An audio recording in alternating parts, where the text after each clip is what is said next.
Apenas el sol de la mañana rozaba las cumbres de Hidalgo, cuando oí el ruido del coche urbano, levantando polvo en el camino que mis abuelos habían labrado con sus propias manos. Mi nuera, Isabela, bajó del vehículo como si pisara tierra extranjera, seguida de un hombre de sonrisa amable y ojos que medían todo en metros cuadrados. Me llamo don Ramiro, tengo 78 años, y nunca imaginé que la ambición de mi familia intentaría arrancarme de mi tierra.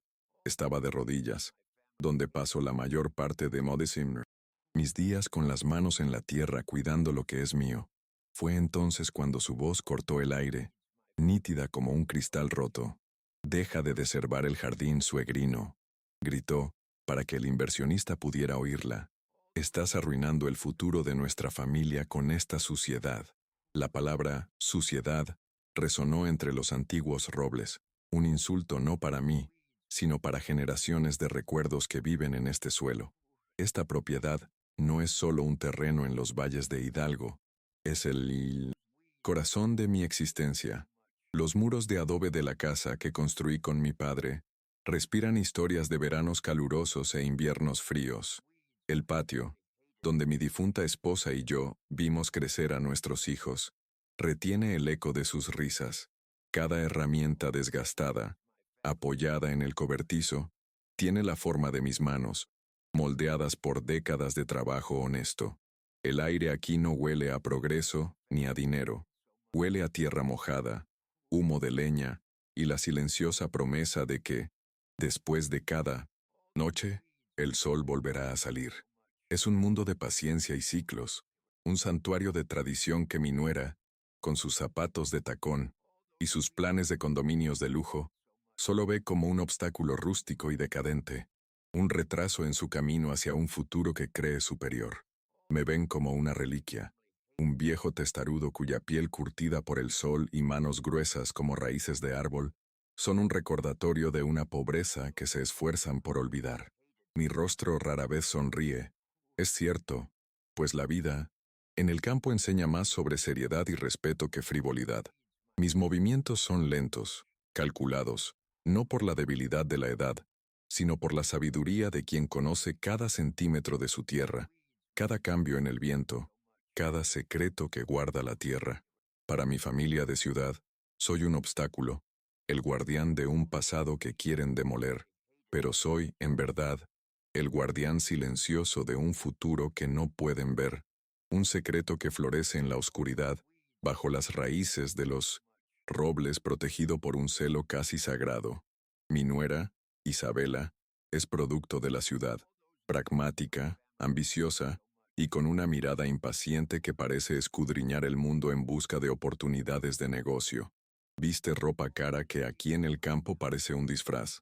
Sus tacones se hunden en la tierra blanda a cada paso, símbolo perfecto de su desplazamiento. No ve los árboles, ve el bosque, no ve la tierra, ve el terreno. Entiendo que su obsesión por la seguridad financiera proviene del miedo, de una infancia llena de dificultades que la marcó profundamente.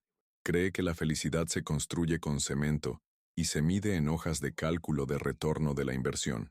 Y por eso, no me ve como el padre del hombre que ama, sino como un obstáculo obstinado para lo que ella llama el mayor bien de la familia, la venta de mi alma, la venta de mi tierra. El suceso de esa mañana desencadenó una guerra silenciosa, la llegada del comprador, un hombre cuyo apretón de manos era tan firme como superficial. Su interés ya había teñido el aire de una tensión palpable. Recorrieron la propiedad mientras yo cuidaba mi zona salvaje, el terreno bajo los robles que siempre les había prohibido tocar. La frustración de Isabela era palpable.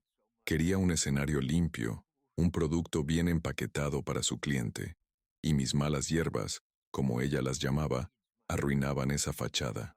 La humillación en su voz, el grito calculado para empequeñecerme frente a un extraño, no era un acto de rabia irreflexiva, sino una estrategia cruel para quebrarme, para hacerme sentir vieja, inútil y fuera de lugar en mi propia casa.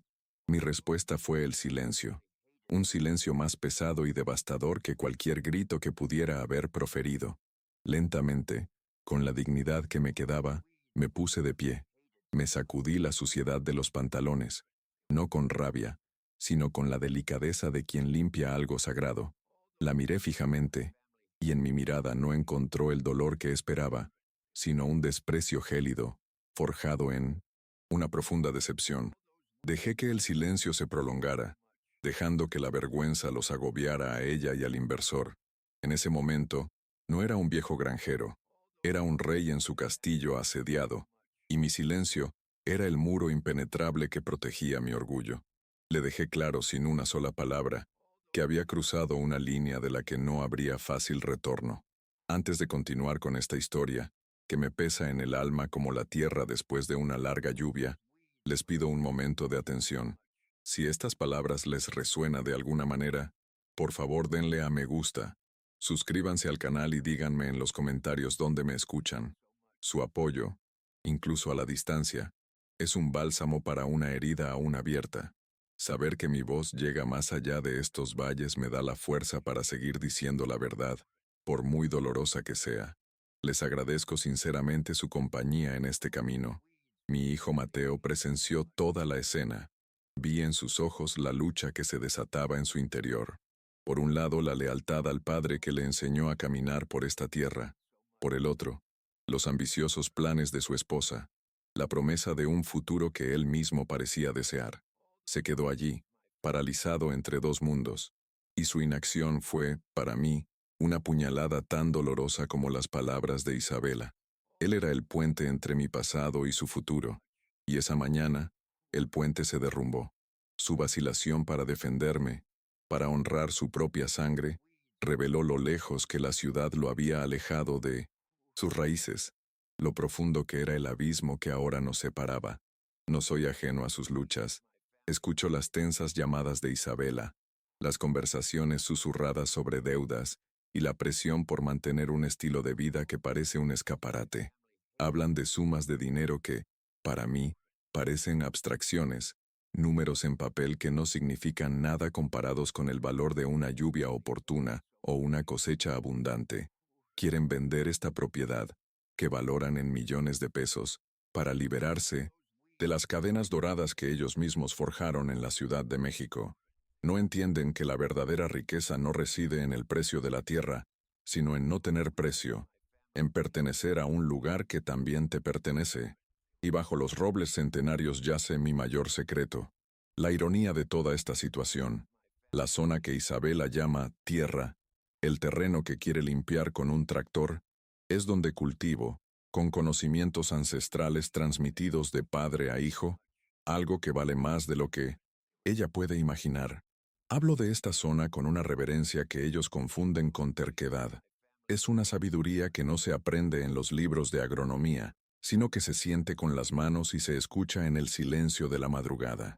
Mientras buscan fortuna en rascacielos y bolsas de valores, desconocen que la mayor de todas las fortunas duerme silenciosa bajo sus pies, esperando la paciencia y el respeto que han perdido. Mi mente viaja en el tiempo, a una época en la que el sueño de Mateo era diferente. Lo recuerdo, aún joven, con los ojos brillantes mientras hablaba de edificios y puentes, de convertirse en arquitecto. Para que pudiera ir a la universidad en la capital, vendí la mayor parte de mi ganado, mis bienes, la seguridad que tenía para mi vejez. Lo hice con el corazón lleno de orgullo, creyendo que le estaba dando alas para volar.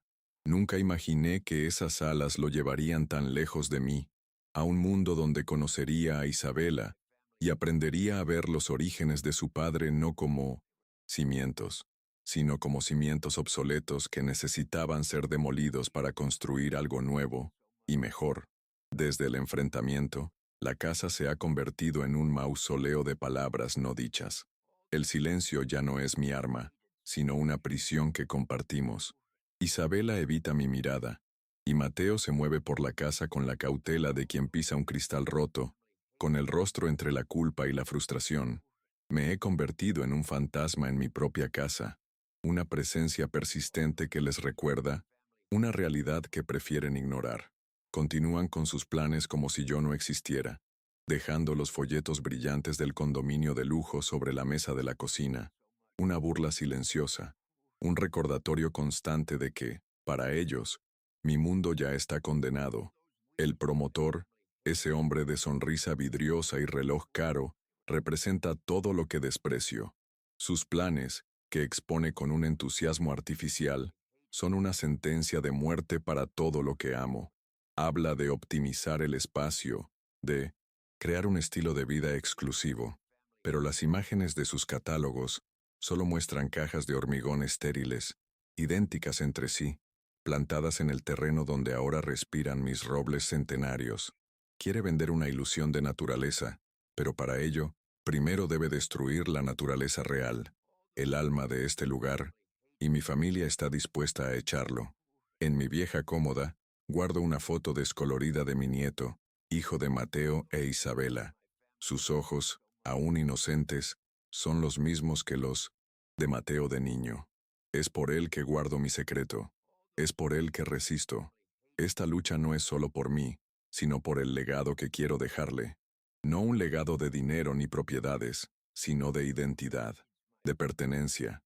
Quiero que tenga la oportunidad de conocer sus raíces, de ensuciarse las manos en esta tierra y de comprender que hay una sabiduría que la ciudad jamás podrá enseñarle. Él es la semilla de esperanza que me impulsa a seguir adelante, la continuación de nuestro linaje. La normalidad, que una vez existió aquí, parece un recuerdo de otra vida. Recuerdo los domingos cuando la familia se reunía en este patio, con el aroma de la carne asada, mezclándose con el perfume de las flores que cultivaba mi esposa. La mesa era sencilla, pero la alegría era abundante. La risa de Mateo, la voz de mi esposa cantando mientras cocinaba. Estos recuerdos son ahora como fantasmas que me persiguen, haciendo aún más insoportable la tensión y el silencio actuales. La ambición de Isabela y la pasividad de Mateo no solo amenazan mi futuro, profanan mi pasado, intentando borrar la historia de felicidad escrita en este lugar. En momentos como estos, cuando la soledad me aprieta el pecho y la injusticia parece triunfar, es mi fe la que me sostiene. Creo que existe un orden superior, una justicia que no se mide por tribunales humanos. Si tú también amas a Jesús y crees en el poder de la verdad y la rectitud, te pido que te suscribas a nuestro canal. Así no te perderás las próximas revelaciones de esta historia, porque te aseguro, con la certeza de quien conoce los ciclos de la tierra, que la verdad, como una semilla poderosa, siempre encuentra la manera de emerger y buscar la luz. Tu presencia en nuestra comunidad me fortalece. Intento comprender a mi nuera. A través de fragmentos de conversación y de su propia actitud, me doy cuenta de que su arrogancia es en realidad una armadura. Viene de un lugar donde la falta de dinero significaba humillación e inestabilidad, y se juró a sí misma que su familia nunca experimentaría eso. Su incansable búsqueda de estatus y riqueza es un intento desesperado por construir una fortaleza contra los fantasmas de su pasado. Entiendo su motivación, su miedo, pero lo que no se da cuenta es que, al construir sus muros, se está aprisionando a sí misma y destruyendo los verdaderos cimientos de una familia: el respeto, el amor y el honor. Cada nuevo día para mí es un acto de resistencia pacífica. Me levanto antes del amanecer, como siempre. Camino por mi tierra sintiendo el rocío bajo mis pies y respirando el aire puro de la mañana. Sigo cuidando mi jardín secreto bajo los robles, tratando cada planta, cada pedazo de tierra, con el mismo respeto y dedicación de siempre. Mis acciones son mi declaración de guerra. Dicen sin necesidad de abrir la boca: sigo aquí. Esta tierra tiene un guardián, y mientras respire, no estará en venta.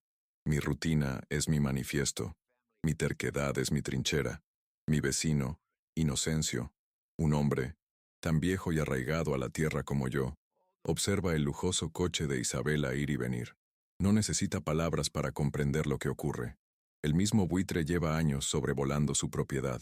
Ayer, cuando estaba cerca de la cerca, pasó y, sin detenerse, se quitó el sombrero un instante y asintió. Fue un gesto sencillo, pero cargado de significado. Fue un reconocimiento silencioso de nuestra lucha compartida, un voto de solidaridad. En ese momento, supe que no estaba completamente solo. Había otros como yo, centinelas de un mundo que se niega a desaparecer. Un recuerdo de mi padre me viene a la mente con claridad. Era solo un niño, y él me llevó a la sombra de los robles una noche de luna nueva. Desenterró uno de los hongos oscuros y lo sostuvo en su mano callosa. Nunca lo olvides, Ramiro, dijo con su voz grave. Esto no es solo comida, es el tesoro de nuestros abuelos. Es la prueba de que la tierra cuida de quienes la respetan. El aroma que emanaba de aquella cosa preciosa, intenso, único, de tierra y misterio, quedó grabado en mi memoria para siempre. Es el aroma de nuestro legado, un secreto que he guardado en mi corazón toda mi vida. Observo a mi hijo. Mateo pasa horas mirando las viejas fotografías en blanco y negro que adornan la pared de la sala. Fotos de su abuelo, de su abuela, de mí mismo de joven.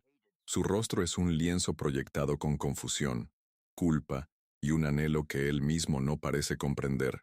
Está en una encrucijada, con Isabela arrastrándolo por un camino de asfalto y luces artificiales, mientras la sangre en sus venas y los recuerdos de su infancia lo llaman de vuelta al camino de tierra. Y yo, su padre, temo que la voz del pasado no sea lo suficientemente fuerte como para competir con las ruidosas promesas del futuro que le ofrece. La amenaza se hizo más concreta. Llegó una carta por correo, un sobre oficial con un lenguaje legal que apenas podía descifrar. Isabela la interceptó e intentó explicarme su contenido con forzada calma, calificándola de mera formalidad, un procedimiento estándar para la tasación de propiedades. Pero mi instinto, agudizado por casi 8 décadas de vida, me decía lo contrario. Sentí la frialdad del papeleo. No era ninguna formalidad. Era el primer disparo en la batalla legal que se preparaban para librar contra mí, la primera palada de tierra que se lanzaba sobre mi derecho a morir donde nací. Pero no conocen todas mis armas. Esa noche, después de que todos se retiraran a sus mundos de 1900, pantallas y planos, fui a mi habitación. Abrí el viejo baúl de madera que había pertenecido a mi madre y saqué, no una escritura de propiedad ni un testamento, sino un diario encuadernado en cuero, con las páginas amarillentas por el tiempo. Era el diario de mi padre, donde anotó con su cuidadosa caligrafía todos los secretos del cultivo, los ciclos de la luna, las oraciones a la tierra. Al sostenerlo, un destello de determinación brilló en mis ojos. Este librito vale más que cualquier contrato, y subestiman el poder de la sabiduría que contiene. La noche cae sobre mis valles de Hidalgo, y la casa se llena de sombras y silencio. El único sonido es el viento susurrando entre los robles. Me pregunto qué hora es donde estás, qué tipo de cielo te cubre en este preciso instante. Por favor, déjame un comentario diciéndome desde qué ciudad o país me escuchas y qué hora es para ti. Imaginar que mi historia resuena en tantos lugares diferentes, a través de tantas zonas horarias, me hace sentir parte de una comunidad y me da una fuerza inmensa para afrontar la larga noche que se avecina. Esta lucha va más allá del orgullo o el dinero. Se trata de una promesa. Recuerdo a mi padre en su lecho de muerte, su mano apretando la mía con una fuerza sorprendente. Ramiro, susurró, prométeme que protegerás esta tierra, no por su valor, sino por lo que representa. Es nuestra historia, nuestra dignidad. No dejes que el mundo exterior la devore. Hice esa promesa, y el honor de un hombre es lo único que realmente posee. Isabela podrá tener sus abogados e inversionistas, pero yo me aferro a la palabra de mi padre, y esa, para mí, es la ley más sagrada de todas. La impaciencia de Isabela crece cada día. Habla por teléfono en voz baja y tensa, paseando por el jardín como un animal enjaulado.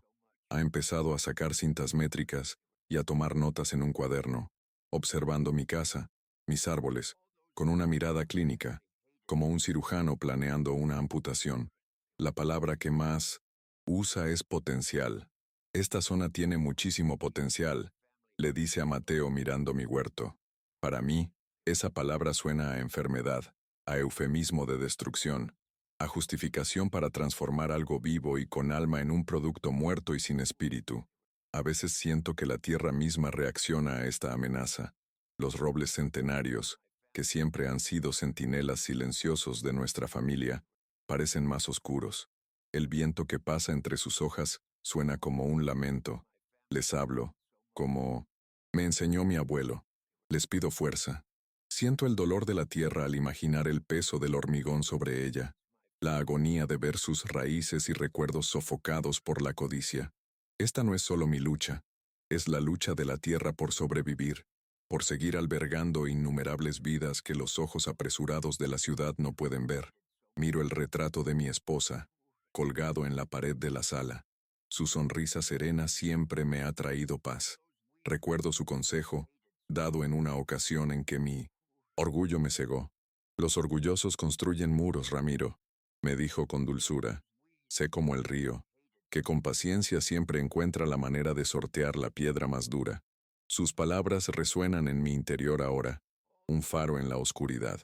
Me recuerdan que mi fuerza no debe provenir de la ira, sino de la sabiduría, la paciencia y la fe en que, al final, la verdad encontrará su camino, superando cualquier obstáculo. Y entonces algo cambió. A última hora de la tarde, mientras el sol teñía el cielo de naranja y morado, vi a mi hijo Mateo caminar lentamente hacia la zona prohibida bajo los robles.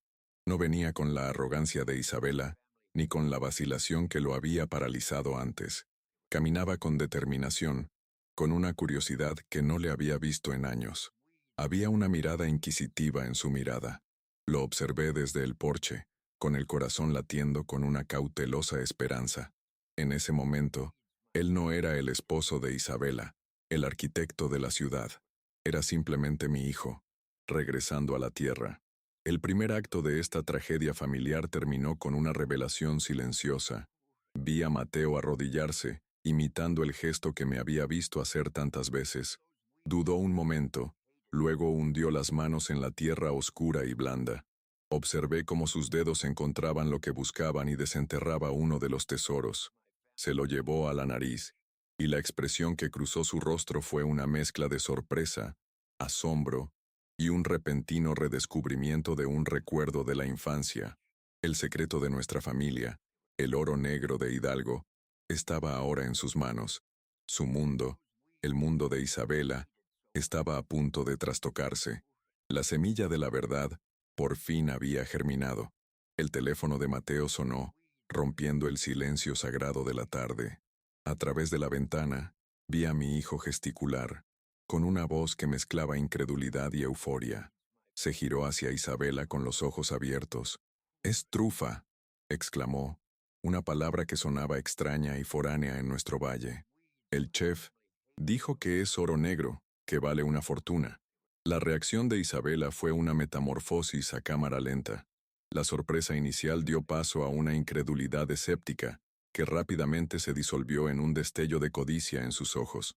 Vi cómo su mente giraba, recalculando cada plan, cada estrategia.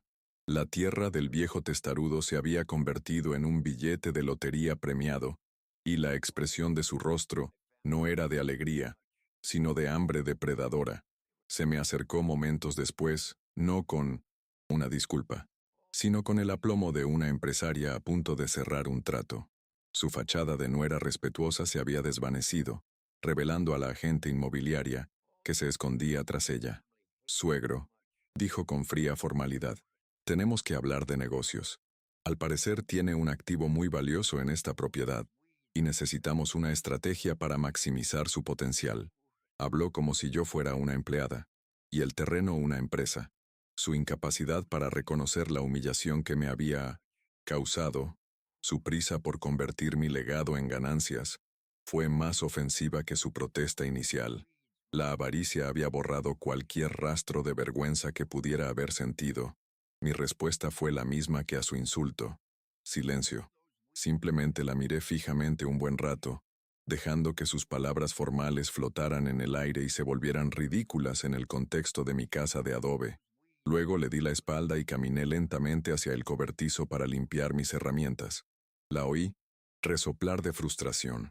Mi silencio, antes un escudo para mi dolor, se había convertido en un arma. Ella, acostumbrada a dominar cualquier habitación con su charla suave y sus argumentos, estaba desarmada. Por primera vez, quería algo que solo yo poseía, y mi desprecio era un muro que su dinero y su arrogancia no podían escalar. Mateo intentó intervenir, con el rostro desencajado por la culpa. Padre, por favor, escúchame. Esto podría cambiarlo todo.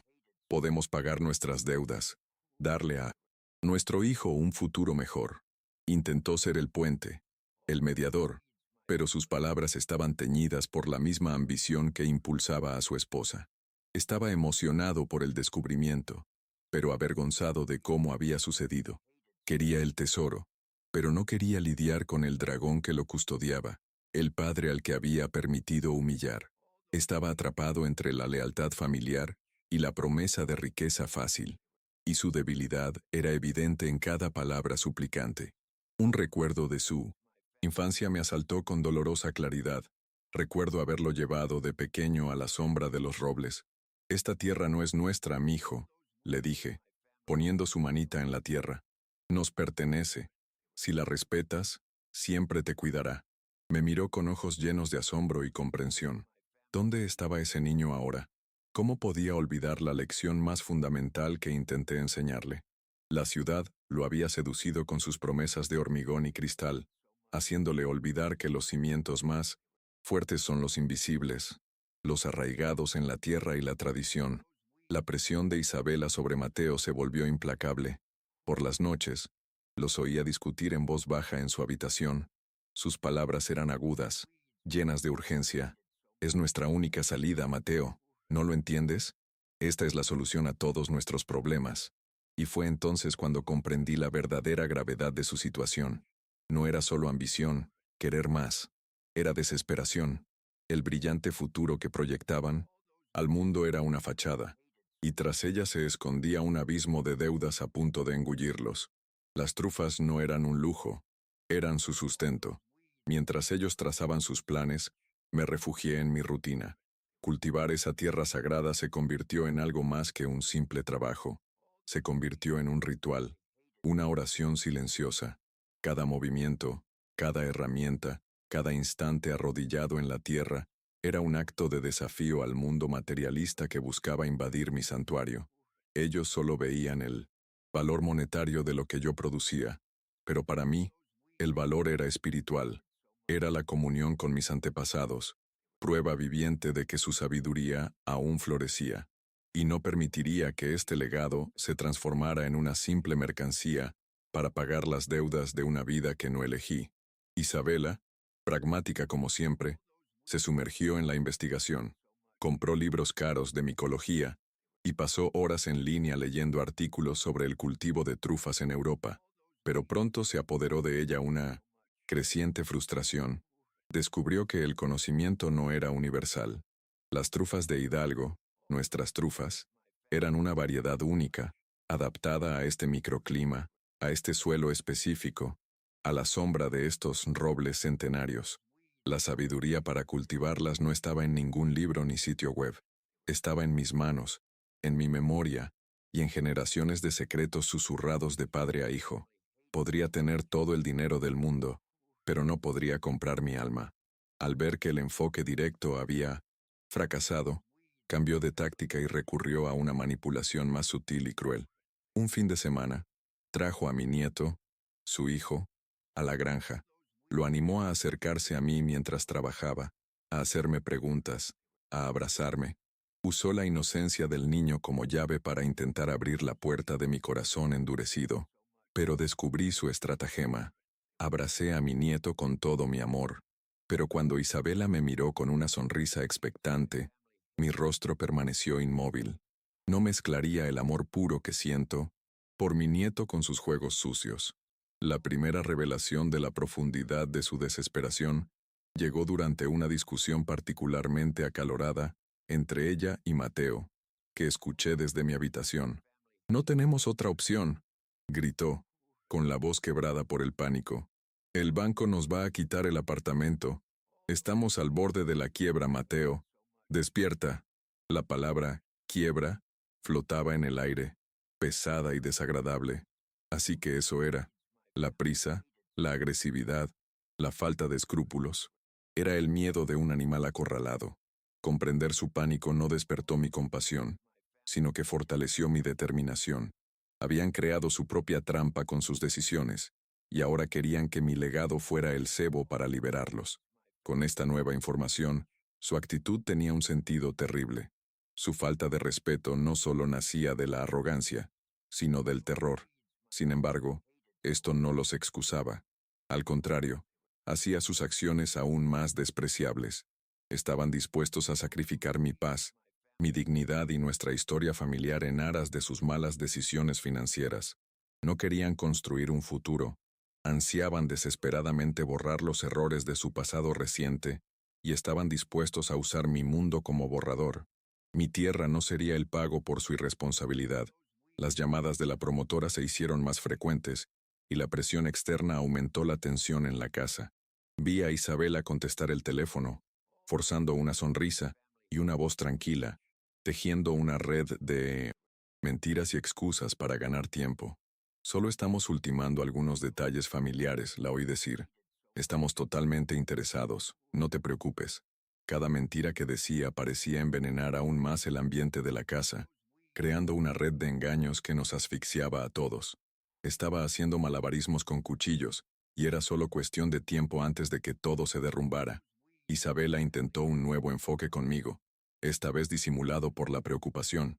Suegro, no deberías trabajar tanto a esta edad, dijo con una dulzura artificial que me revolvió el estómago. Es peligroso para tu salud. ¿Por qué no nos dejas encargarnos de todo? Podemos contratar gente, gestionar la producción. Tú podrías descansar y disfrutar de las ganancias. El subtexto era clarísimo. No quería que descansara. Quería que me quitara de en medio. Quería el control. La palabra gestionar era un eufemismo para tomar el control, y su falsa preocupación era más insultante que su manifiesta codicia. La segunda revelación, la que me rompió el corazón, vino de Mateo. Atormentado por la culpa, me buscó una noche mientras yo contemplaba las estrellas desde el patio. Su voz era baja, casi un susurro. Papá, necesito decirte algo, dijo, incapaz de mirarme a los ojos. Isabela ya había firmado un precontrato de compraventa con la promotora, incluso antes de que supiéramos de las trufas. El contrato solo dependía de tu aprobación final. La traición me golpeó como un puñetazo en el estómago. No habían venido a convencerme, solo habían venido a completar una formalidad. Mi casa, mi vida, ya estaba vendida en un papel, a la espera de mi firma. La conversación que siguió fue la más difícil que he tenido con mi hijo. No grité. Mi dolor era frío y punzante. Hablé del honor, del valor de una palabra, del legado que mi padre me dejó y del que yo esperaba dejarle. Vendiste tu apellido, Mateo, le dije. Cambiaste las raíces que te sustentan por un puñado de promesas vacías. Intentó defenderse, hablando de las presiones del mundo moderno, de la necesidad de ser práctico, de sobrevivir, pero solo vi a un extraño ante mí, un hombre que había olvidado el lenguaje de su propia alma. La injusticia de la situación me pesa. Actúan a mis espaldas, faltándome el respeto a mi hogar y a mi historia, y aún así, soy yo la que se ve como la testaruda, la difícil. Me pregunto qué tan rápido pueden cambiar las cosas. Me pregunto qué hora es para ti, al escucharme. Es hora de trabajar, de descansar, de velar en la oscuridad de la noche. Por favor, dime desde qué ciudad me sigues y qué hora es en tu reloj. Crear esta conexión contigo, sabiendo que no estoy sola en mis sentimientos de indignación, me da un respiro de esperanza para continuar esta batalla.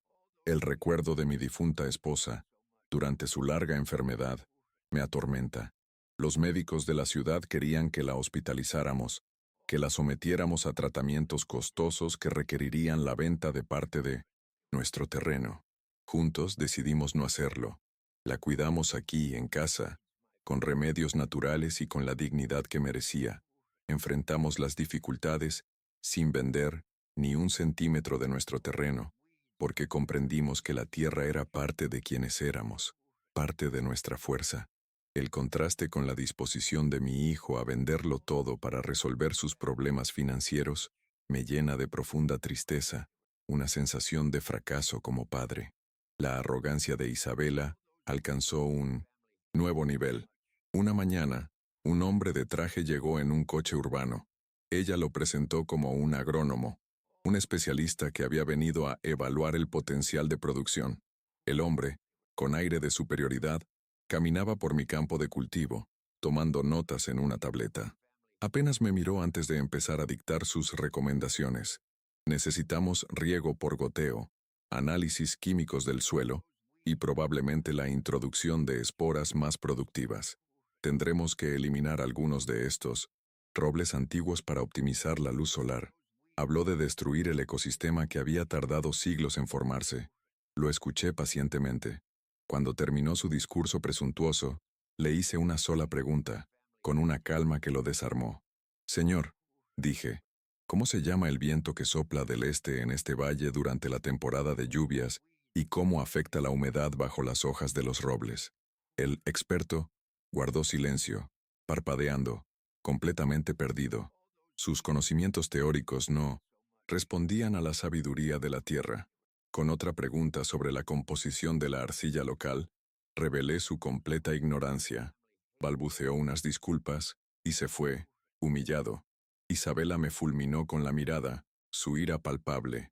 Había ganado la batalla, pero sabía que la guerra estaba lejos de terminar. El fracaso del experto había llevado su matrimonio al borde del colapso. Las discusiones se hicieron más fuertes, más desesperadas. Las delgadas paredes de la casa de adobe no pudieron contener la furia de Isabela. No me hundiré por la terquedad de tu padre. La oí gritarle a Mateo. Tienes que elegir, Mateo. ¿Es él y este pasado inútil, o soy yo y nuestro futuro? La amenaza era clara. Estaba acorralando a mi hijo, obligándolo a elegir entre su padre y su familia. Y en el silencio que siguió a su grito, presentí el miedo de cuál sería su decisión. Y entonces llegó el golpe final, la traición definitiva. En una tarde gris, Isabela entró en la habitación, sin gritar, pero con una calma inquietante. Dejó una carpeta con documentos sobre la mesa frente a mí. No era un contrato de compraventa, era un poder notarial, un documento legal que, de firmarse, le otorgaría pleno poder sobre todos mis bienes, alegando que mi avanzada edad y mi comportamiento errático me incapacitaban para administrar un bien tan valioso. Es solo por seguridad, suegro, dijo, con una voz suave que desmentía su veneno, para proteger los bienes de la familia. Ya no quería comprar mis tierras, quería robarme mi identidad, mi autonomía, mi dignidad. Miré los papeles, la letra pequeña que intentaba borrar mi existencia. Luego miré a mi hijo, que permanecía de pie en un rincón de la habitación, una estatua de vergüenza, incapaz de sostener mi mirada. Él sabía lo que era, lo había permitido. En ese instante, el dolor de la humillación, la traición y la decepción se fundieron en una sola punzada aguda en mi pecho, un dolor tan real, tan físico, que me dejó sin aliento. El ataque ya no era, sino directamente contra mi corazón, tanto en sentido figurado como literal. Mi vecino, Inocencio, que pasaba por la calle, vio la escena a través de la puerta abierta, vio la postura agresiva de Isabela y mi gesto de ponerme la mano en el pecho. Se detuvo un momento, se quitó el sombrero en señal de respeto y preocupación y continuó su camino, moviendo la cabeza en señal de desaprobación. La comunidad, incluso a la distancia, fue testigo silencioso de mi terrible experiencia. La vergüenza no era mía, era de ellos, y estaba a la vista de todos. Pero esta pequeña validación externa no alivió el dolor que me consumía por dentro. La reacción de Isabela ante mi dolor físico fue la gota que colmó el vaso. En lugar de preocupación, sus ojos brillaron de irritación. Mi debilidad era un inconveniente, un obstáculo inesperado para su plan perfecto. No vio a un padre, un abuelo para su hijo, sufriendo. Vio un problema que necesitaba ser abordado. En ese instante, dejó de ser mi nuera. Se convirtió en una adversaria, una fuerza extraña y hostil dentro de los muros de mi propia casa, y comprendí que luchaba no solo por mi tierra, sino por mi propia supervivencia. Con las pocas fuerzas que me quedaban, me levanté, y sin decir palabra, me retiré a mi habitación cerrando la puerta con llave. El sonido de la llave girando en la cerradura resonó por toda la casa, un acto final de separación. Estaba físicamente atrapado. prisionero en mi propio refugio. El aire se sentía pesado, me costaba respirar. Los muros que yo mismo había construido parecían cerrarse sobre mí, y la soledad era un peso aplastante sobre mis hombros cansados. Me senté en el borde de la cama, con la mirada fija en el retrato de mi esposa sobre la cómoda. Su sonrisa parecía interrogarme, consolarme. ¿Qué hago, mi amor? Le susurré a la imagen silenciosa. Quieren robarnos no solo lo que tenemos, sino lo que somos. Quieren borrar nuestra historia, convertir nuestro sudor en dinero sucio. Dame una señal, dame fuerzas. Pero la única respuesta fue el silencio y el reflejo de mi rostro cansado y derrotado en el cristal del marco. Mateo tocó a la puerta. Su voz, amortiguada por la madera, era un lamento. Padre, por favor, abre, hablemos. No tiene por qué ser así. Pero sus palabras eran vacías, demasiado tarde. La confianza, una vez rota, no se recompone con disculpas susurradas a través de una puerta cerrada. El tiempo de la conversación había terminado. Era el momento de luchar, y yo necesitaba encontrar mis propias armas, ya que el hijo que había criado había elegido el bando del enemigo. Permanecí en silencio, y después de un rato, oí sus pasos alejándose. Afuera, oí la fría voz de Isabela. Déjalo, Mateo. Necesita tiempo para pensar. Al final cederá. No le queda otra. La confianza en su voz me dio escalofríos. De verdad creía haber ganado, que mi resistencia era solo el último espasmo de un viejo orgulloso. No entendía que mi resistencia no provenía del orgullo, sino del amor. Y el amor es una raíz mucho más profunda y tenaz que la codicia. Había subestimado la fuerza de un hombre que ya no tiene nada que perder. Miré por la ventana la silueta de mis robles contra el cielo nocturno.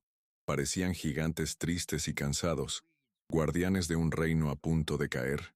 Por primera vez desde que comenzó esta dura prueba, sentí una oleada de auténtica desesperación, el miedo de que, al final, pudiera perder de verdad, de que la fuerza bruta de la avaricia y las retorcidas leyes humanas pudieran ser más fuertes que mi conexión con esta tierra.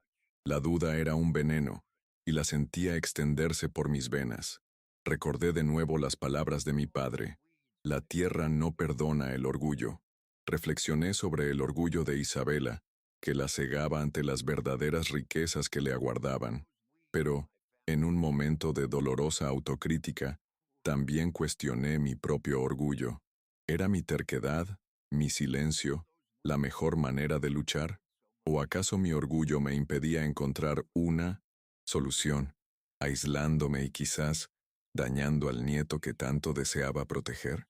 El conflicto no era solo externo. Una feroz batalla comenzaba a rugir en mi alma. La noche avanzaba, y me sentía como un rey exiliado en su propio castillo. Cada crujido del suelo, cada soplo de viento exterior, sonaba como una amenaza. El peso de la traición era físico, una presión constante en mi pecho que dificultaba cada respiración. Mi cuerpo, que había trabajado en esta tierra durante más de 70 años, comenzaba a ceder bajo el peso de un corazón roto.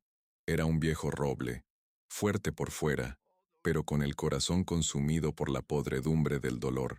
El acto terminó conmigo, sentada en la oscuridad de mi habitación. En la pequeña mesita de noche, el poder que Isabela había dejado era una mancha blanca en la penumbra, símbolo de su traición. A su lado, el diario de cuero de mi padre, símbolo de mi herencia, estaba en mi punto más bajo, emocionalmente agotada y físicamente vulnerable, atrapada, entre el ataque más cruel y el legado más sagrado.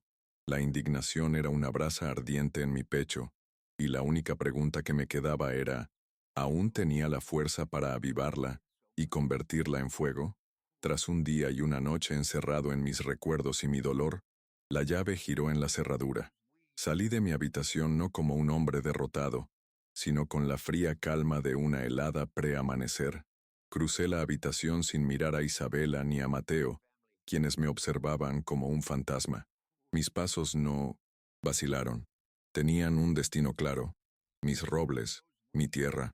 Mi batalla no se libraría entre cuatro paredes de papeles y acusaciones, sino afuera, a cielo abierto, donde impera la verdadera ley, la de la naturaleza. Mi reclusión no fue una rendición, fue un momento de retirada para reunir las fuerzas necesarias para la verdadera guerra que se avecinaba. Pero al llegar a mi santuario, un terror gélido me atrapó, una plaga. Una mancha pálida y enfermiza se extendía por las hojas de mis robles más antiguos, un signo de enfermedad que no había visto en décadas. Era como si la podredumbre moral de la casa se hubiera infiltrado en la tierra, infectando las raíces mismas de mi existencia. La amenaza ahora no provenía de la codicia humana, sino de algo mucho más antiguo e implacable. El oro negro, la fuente de toda esta discordia, estaba en peligro de ser aniquilado. La ironía era cruel. La naturaleza amenazaba con destruir el mismo tesoro por el que mi familia estaba dispuesta a destruirse. Una urgencia que no había sentido en años se apoderó de mi cuerpo envejecido. Empecé a trabajar febrilmente, en una carrera desesperada contra el tiempo. El diario de mi padre se convirtió en mi única Biblia. Bajo la luz del sol y luego de la lámpara, preparé cataplasmas de hierbas, tés de corteza y ungüentos minerales, siguiendo recetas que mis antepasados habían probado durante siglos. El esfuerzo físico era inmenso. Cada músculo de mi cuerpo gritaba en protesta, y mis noches se reducían a unas pocas horas de sueño interrumpido.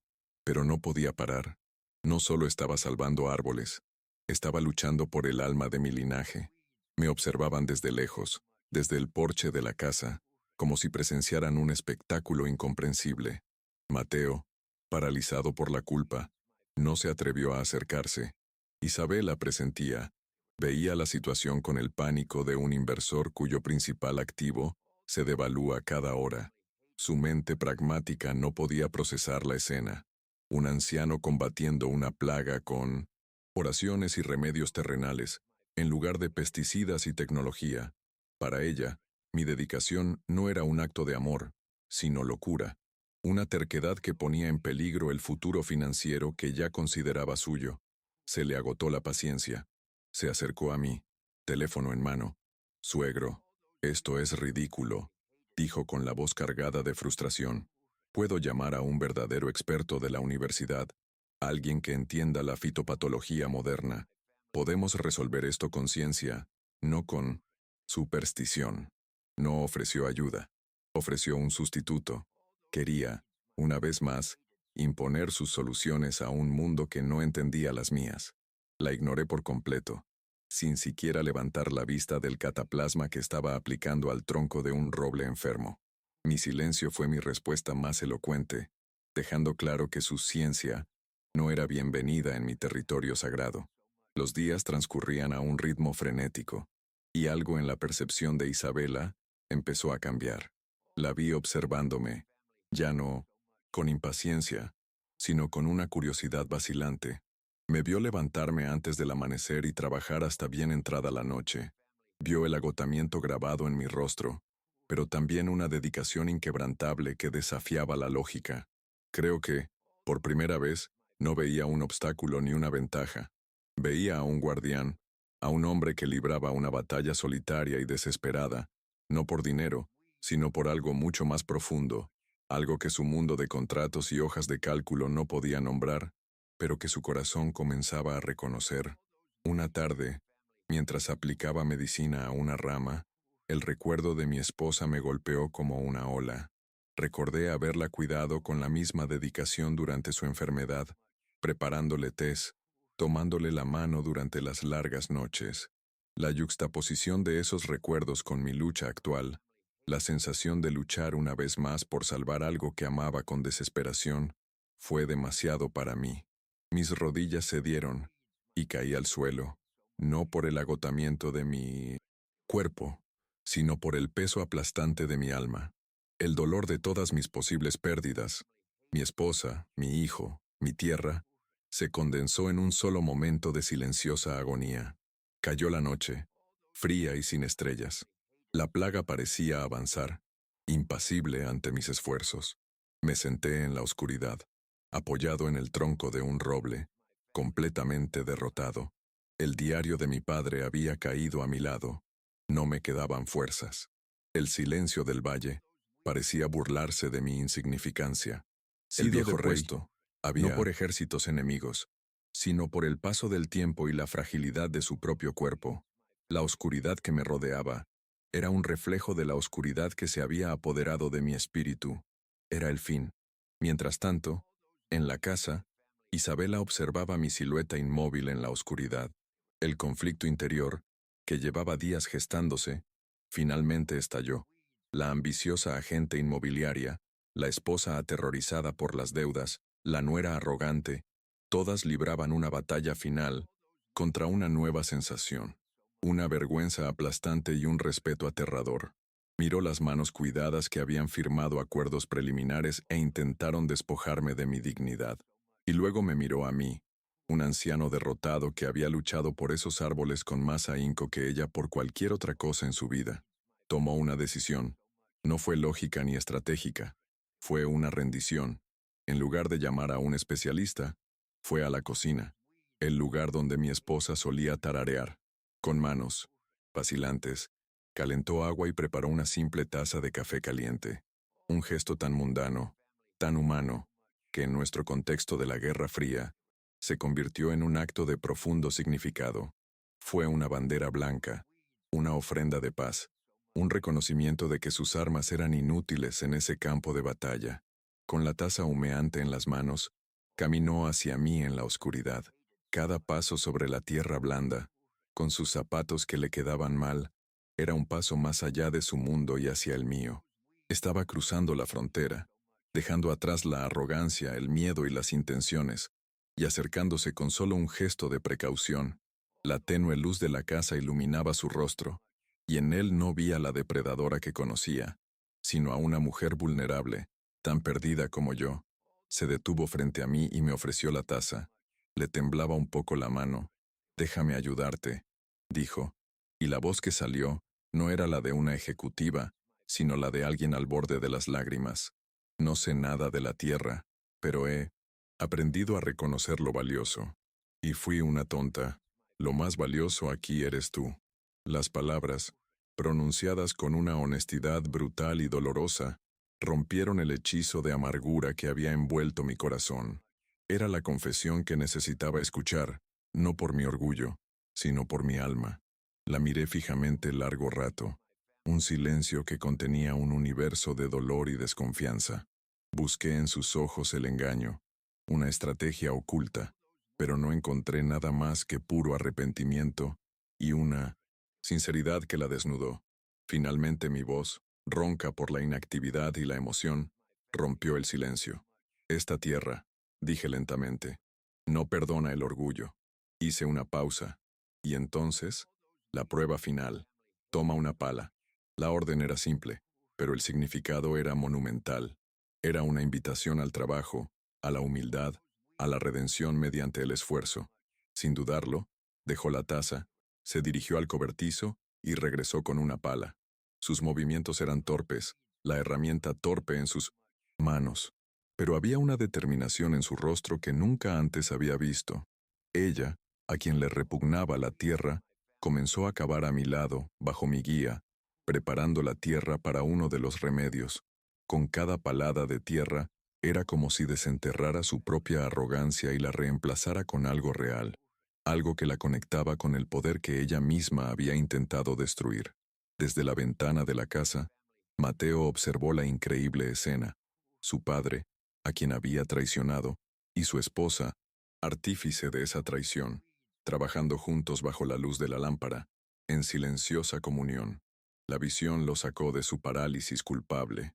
La acción de Isabela, un acto de valentía moral del que él mismo carecía, lo avergonzó y lo inspiró a la vez. Sin pensarlo, se puso las botas, salió de la casa y se unió a nosotros. Tomó otra pala, y por primera vez en muchos años, padre, hijo y nuera estaban unidos por un mismo propósito.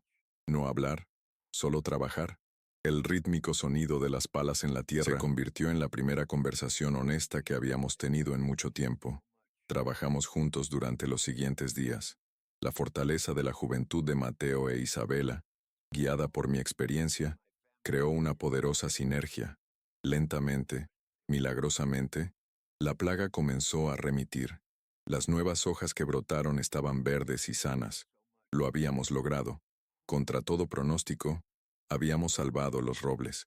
La victoria no fue solo sobre la enfermedad del árbol, sino sobre la enfermedad que había infectado a nuestra familia. Habíamos luchado juntos y ganado, y esta victoria compartida era la única medicina que podía empezar a sanar nuestras heridas. Una tarde, sentada en el patio, exhausta, sucia, pero en paz, el silencio era reconfortante. Las disputas, el papeleo, la avaricia, todo parecía pertenecer a otra vida. Isabela, mirándose las manos callosas y la suciedad bajo las uñas, sonrió, una sonrisa genuina que nunca antes había visto. Se levantó, entró en la casa y regresó, con el poder notarial y el contrato preliminar de compraventa. Sin ceremonias, los hizo trizas delante de nosotros. Fue su capitulación final y, al mismo tiempo, su liberación. El conflicto central que nos dividía había quedado reducido a cenizas. Fue entonces cuando nació la nueva idea, no por lucro, sino por un nuevo respeto. No deberíamos vender esta historia, dijo Isabela, con una voz llena de pasión. Deberíamos contarla. Propuso crear una marca, un negocio familiar que honrara la tradición. Usaría su perspicacia empresarial no para explotar, sino para celebrar. El nombre surgió de forma natural, un homenaje a la esencia misma. Raíces de Ramiro. La idea era vender las trufas no como un producto de lujo, sino como una pieza de nuestra historia. Acepté, pero impuse mis condiciones, no como un rey testarudo, sino como un guardián concienzudo. Las prácticas agrícolas seguirían siendo las mismas, sostenibles y respetuosas, y una parte de las ganancias se destinaría a la creación de una cooperativa para ayudar a otros pequeños agricultores de la región, para que la prosperidad de nuestra tierra se extendiera, en lugar de concentrarse. Mis condiciones no fueron recibidas como obstáculos, sino como los pilares fundamentales de su nueva filosofía. Ya no era una reliquia del pasado, me había convertido en la brújula de su futuro. Por supuesto, la resolución no borró todos los problemas. El camino por delante es incierto y está lleno de nuevos desafíos. Construir una marca desde cero es una ardua tarea. El promotor, al enterarse de la retirada, no estará satisfecho y podría recurrir a la vía legal. La dinámica familiar, aunque sanada, conserva cicatrices que tardarán en desaparecer por completo. Esta nueva tensión, la de lograr el éxito del negocio de forma ética y sostenible, sustituye al conflicto anterior, garantizando que nuestra historia continúe, llena de nuevas pruebas y lecciones. Aún así, la esperanza es ahora la fuerza dominante. La familia, antes fragmentada por la avaricia, ahora está unida por un propósito común. Mi legado, que temía que muriera conmigo, ahora tiene guardianes inesperados y dedicados. Isabela ha encontrado una riqueza que el dinero no puede comprar, y Mateo ha redescubierto la conexión con sus propias raíces, convirtiéndose en el hombre que siempre esperé que fuera.